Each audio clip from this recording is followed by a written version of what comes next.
Hey guys, welcome to A Taste for Life. Today I'm going to be answering a question that I have received, and it's something that I know is contemplated by patients, carers, treatment centers, and is at the crux of the whole basis of eating disorder treatment, and that is what makes a person ready to recover? What is it that makes a person transition from being in an eating disorder to being in a place of wanting recovery and being recovered? And I'm going to explore that with you a little bit today. So I'm sure, as everyone can appreciate, we understand that recovery and the motivators to recover are going to look different from individual to individual. So it's a very personal thing that can only be discovered by yourself, I guess. But some of the more common things that I have heard that have been out there, just like on different recovery sites, on different resources online, and things that I've heard from different people, are generically things like they want a longer life, they want to look back at their life with no regrets, they want to honor what the younger version of themselves would have wanted for themselves, they want to eat with food freedom, they want to join in socially more, they want to start developing more in their life, and all the kind of things that they feel their eating disorder is causing a setback. So there are many different elements. The issue I had having such a long-standing 10-year eating disorder was that a lot of these didn't resonate with me anymore. I had kind of come to a point where I was content in the fact that perhaps I'm going to have a shorter life. Perhaps it means I'm not going to have a family of my own or build a very high-end career or be in a position financially to own a house or achieve any of the standard life goals that people work towards. And once your eating disorder is far progressed, you get so comfortable in it that you let the unfortunate reality that it may be your demise just sink in and come to a place of acceptance with that. And it's not because you're giving up on yourself or anything like that. It's basically because that becomes the reality of your situation. It's something that you are forced to consider, and it becomes part of your reality. So you either find the will to change or live with the fact that that could be the result of your life. Now, being that I chose that could just potentially be the result of my life and I was okay with that, meant that I had very little reason or motivation to change at all. You know, I was content with whatever time I had left. I was so blessed and still am so blessed that I was part of the family unit that I was. We went on holidays and trips together. We went out on occasions together. We have a beautiful house that is amazing and has given me so much warmth and comfort. I've had great opportunities growing up. I went to really good schools and I had just had a really blessed and great life. So, you know, giving up on the idea of having these things for myself one day didn't feel as hard because I feel like I have achieved so much and have been blessed with so much in this life that I was kind of like, you know, if this is all I get out of this life, it's more than a lot of people get. And I feel so lucky that I was able to get that. And that's why I wasn't really finding any other motivation to get myself better. I was content with where I was. And what really shifted for me was that transition from that mindset to thinking, okay, maybe I could have some of those things. And when you start thinking about the things you could potentially have and seeing them as a more viable option, it changes your thought process. And then the shift from that thought process later onto feeling like you want those things is where the real motivators start to form. So, for example, something I had accepted was the fact that I would probably never have kids and a family of my own. And that's something I've wanted since I was very little, but it's also something that I knew I would not be in a position to have when I was in a full eating disorder. So I came to the acceptance that that's probably never going to happen for me. I then met my boyfriend, Alex, who is just the most amazing person ever. And suddenly the thoughts of I'm never going to have a family, I'm never going to get married really started to shift. And they shifted first to maybe I could one day, maybe there is a potential. And now that I've been with him for a while and I know he is the love of my life and, you know, I'm going to spend forever with him and that's really exciting. The motivation changed from maybe I could to now I want it. Now I want to have a family. Now I want to have kids. And in order to do that, it became a motivator for me to change my eating disorder. So a relationship is one example of what helped me, but really I think the key thing is finding enough motivators. So a few years ago, probably like 5 years ago, I tried to do self-recovery because I really hated how much I was in and out of inpatient setting, but also I hated the strain it was having on my family, who I adore dearly and I love, and I hated seeing what it was doing to them as well as what it was just doing to me in my everyday life. So that was my sole reason to recover. Now, because I only had one motivating factor in my recovery, the longevity slipped. I was good for a little bit, but it tapered off eventually. And the thing about only having a few motivators is that if any of them change, or if any of them become less important, or they're just not a priority as much anymore, it means that you're going to lose that motivator, but you're also going to lose a component of your recovery motivation altogether. And it means that you're susceptible to slipping. So as my mind opened up to more possibilities, I started to think about different things that I now want in the future. So career-wise, what do I want in the future? Do I want a house for myself in the future? Do I want to be able to travel in the future? Do I want to build new social connections in the future?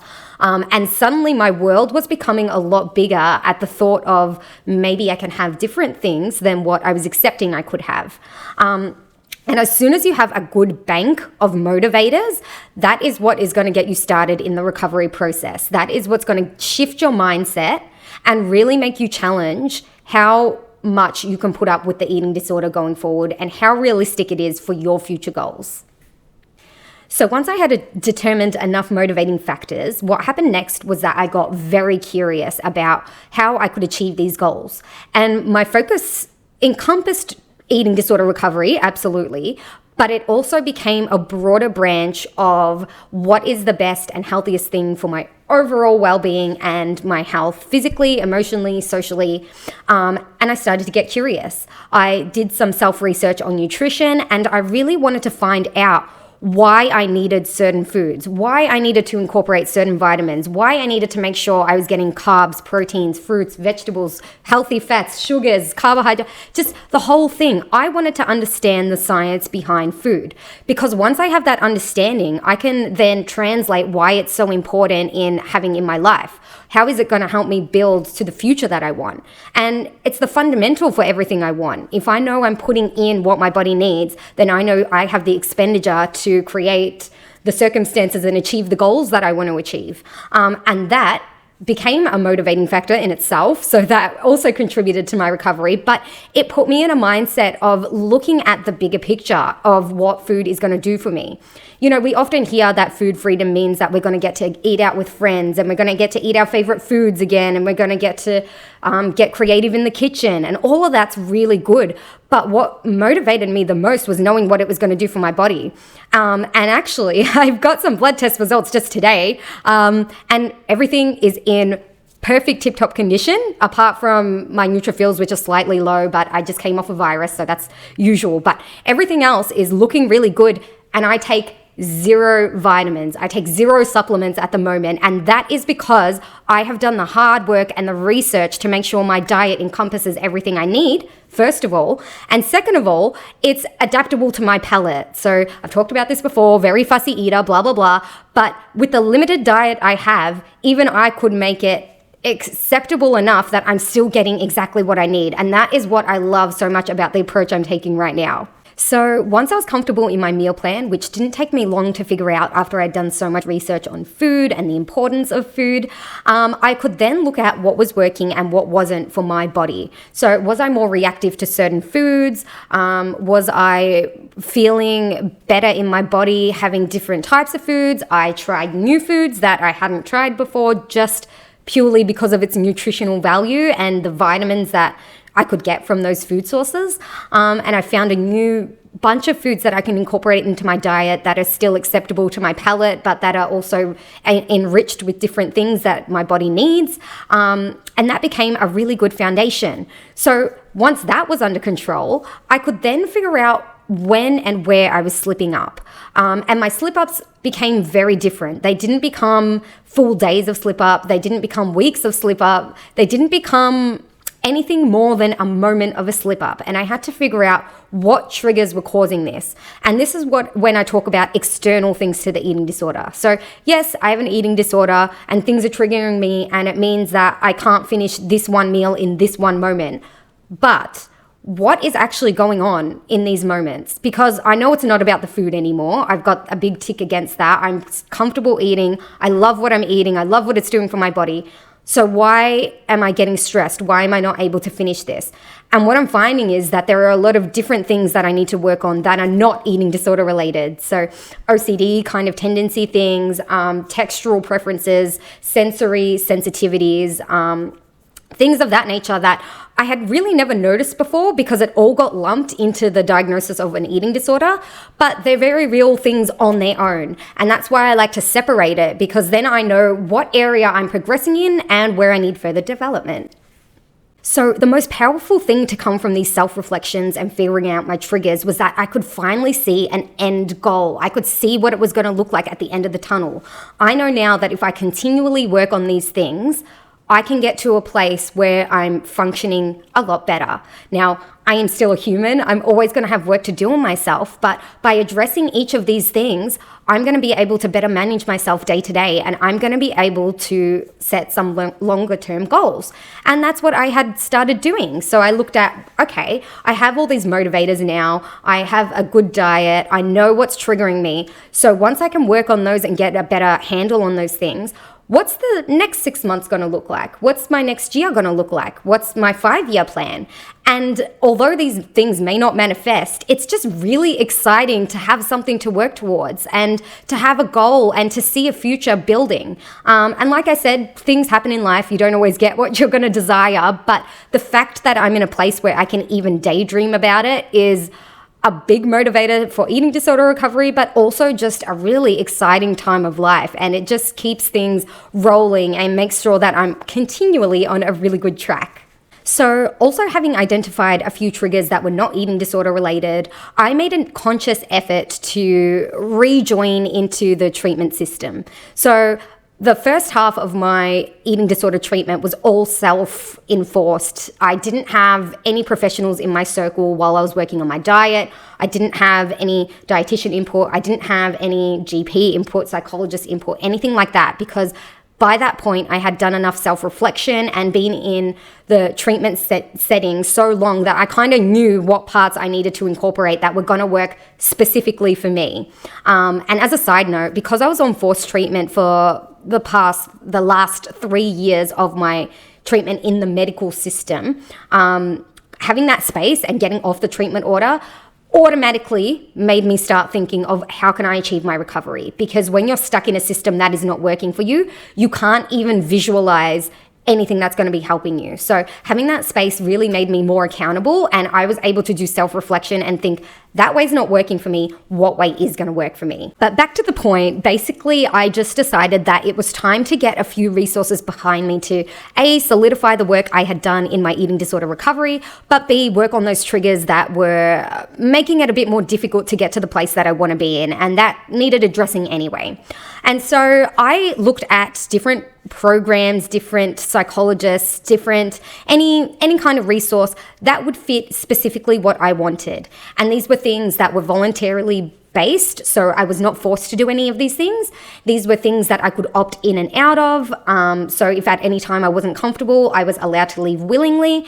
And these were things that were community based. So whilst there was debate about whether inpatient would be fitting for where I was at, I knew that I had tried and tapped into that so many times, and it just was not what was meant to help me. So keeping it community-based really helped in re-engaging in services, and just knowing that it was my choice. It was my choice, and it was things I was selecting to do and to work on and to talk about, and it was things that aligned with my personal goals.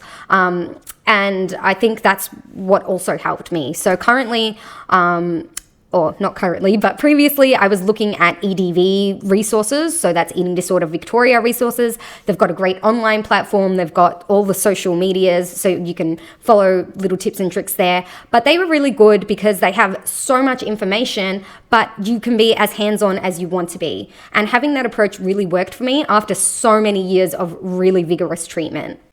And finally, this is the biggest one and by far the most controversial, but really I don't care because this is my personal experience and I'm just going to speak about that. The last thing that really got me to transition to a place of wanting to recover was taking away the pressure of meeting society's standards of what being recovered is. So if you follow recovery accounts or in the recovery space at all, you'll know that the current climate of being considered recovered is pretty much being recovered plus. So what I mean by that is that people will challenge themselves by eating foods in abundance, eating foods not based on their nutritional content or their vitamins and minerals that are stored in that food. It's just based on pure preference and cravings. People will eat different, like in different styles, so different food challenges. So for example, they might do a whole day of just eating sweets, or they might do a whole day of just eating pizza. And basically what they're doing is targeting their fear foods and just proving to themselves and to the eating disorder that, hey, I can eat these foods and nothing is going to happen. And also it's just about eating with full food freedom. So it just means eating whatever you want, whenever you want it. And I applaud those people so much. I think that is perfect. If that is what's going to help you in your recovery and get to your recovery goals, then I do nothing but 100% support you. That is not what my recovery goals are though. And so for me, my food and my diet and my relationship with eating has always been different. From the time I started eating to the day before I got an eating disorder, I had different texture preferences. I ate very slowly. I picked apart my food. I separated ingredients. I didn't want anything to touch. I was very plain. I was very limited. So for me to come out of it and expect myself to be reaching the same goals these individuals had is unrealistic. And I'm not going to hold myself to that standard when it doesn't align with what I was intuitively doing before my eating disorder. And I'm not saying that none of these things are helpful. I still learnt to incorporate new foods into my diet. I'm still challenging my palate. I'm still trying to mix certain things that I'm not so comfortable with. But am I ever going to be the person to wake up at 2 a.m. and have a chocolate bar just because I want it? No. Am I ever going to not look at my diet without incorporating balance? No. I mean, I'm going to have sweets. I'm going to have chocolate. I'm going to have things that are deemed unhealthy, but I'm going to do it in a balanced way. And I am going to keep balance in mind because that's important to me and to my health outcomes and to my overall well-being. Am I going to do food challenges where I eat a food and I try it, but I don't like it, but I force myself to eat the rest of it just to prove that I can? Absolutely not. Like if I don't like a food, that is okay. I'm allowed to not like certain foods. It's okay to still be human. And I think what happens is there's a very black and white approach to eating disorder recovery and what makes a person recovered. And for so long, I was holding on to that pressure of I can only ever get better and be seen as recovered if I look exactly like this. And that I feel like holds back so many people and is illogical. Life is not black and white. There's a lot of gray area, and depending from individual to individual, recovery is going to look so different. So what I'm going to do is I'm going to focus on my physical and mental health goals, and I'm going to make sure that I'm in a really good place emotionally, and I'm going to meet all of the food goals that I want to, and then I'm going to call myself recovered, whether people want to accept that or not. I'm going to make sure that I do it for a long enough time that I know I'm sustaining it and that I'm accountable and that it's doing what it needs to for my body. But once I reach that point, I'm happy to call myself recovered. And if people accept that or not, that's fine. Like at the end of the day, does it really matter? It's kind of just about regulating your relationship with food, regulating your triggers and building the life you want. And if you can achieve all of that and you've done that, give yourself a pat on the back because it means that you've done recovery for you. Now, I am not bagging the all-in approach at all. I love it. I think it helps so many people. I just don't think it meets everyone's needs. And I don't think it's going to be what's right for everyone. So go with what works for you. Don't put the pressure of yourself of looking at what is considered recovered at the moment from this person or that person, or even sometimes treating teams can have it a little bit wishy-washy. Just do what works for you. Look at the evidence. If your body is improving, if your mental state is improving, if your overall health and well-being is improving, and if you are able to reach your goals, then I'd say you're on the right track and you deserve a round of applause. So just quickly, for anyone who is considering recovery or trying to get into a space where they're wanting to recover, or, maybe you've been working on recovery, but it's not quite going the way you expected or wanted it to, here are 3 things I would take away from this video. Number 1, what works for one person may not necessarily work for another. Give yourself the grace to be a little bit flexible. Of course, there are certain things you're going to want to meet just to ensure your overall mental and physical well-being, but once you do that, let yourself feel what you want to be your recovery and go with that. It's okay to trust yourself, and it's okay to trust your own process. Number 2, life can be grey. It's not all about black and white, so don't expect yourself to be at either spectrum. You don't have to be fully in an eating disorder, and you don't have to be recovery plus like what is out at the moment. You're allowed to sit in the middle somewhere, and sitting in the middle can still be recovered for you. Look at your individual needs and just know that it's okay to be an outlier and still feel like you've accomplished what you need to. And number 3, and this is specifically for self-guided recovery, but overall, just know there is no pressure. I feel like when you're inpatient or community-based, there's always things that you're trying to meet and new goals and new targets and new this and that. Just know there's no pressure. You've made the decision you want to change. That is the pressure gone. Anything from that is a bonus. So take the time to try new things and to work out what's going to work for you.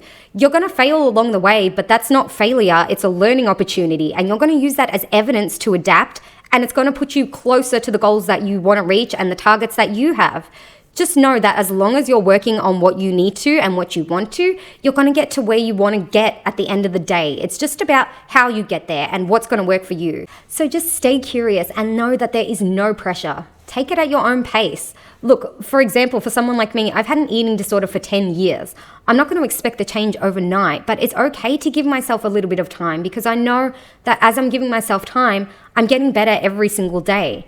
So no pressure. Take it at your own pace. There is no time limit. Everything you're doing is extending towards your goals, and you will get there. I hope this has been somewhat helpful. If anyone has any other ideas or things that work for them in their recovery, please feel free to comment and share, because I think the more we talk about this, the more answers that are out there, the more relatable it can be to other people, and the more people will get to a place of recovery or being recovered. So it's a really important conversation to have, even if it doesn't match what is stereotypically out there. Put forward what works for you, and it may be able to help others. I hope everyone has a really great day, and thank you for watching. Bye.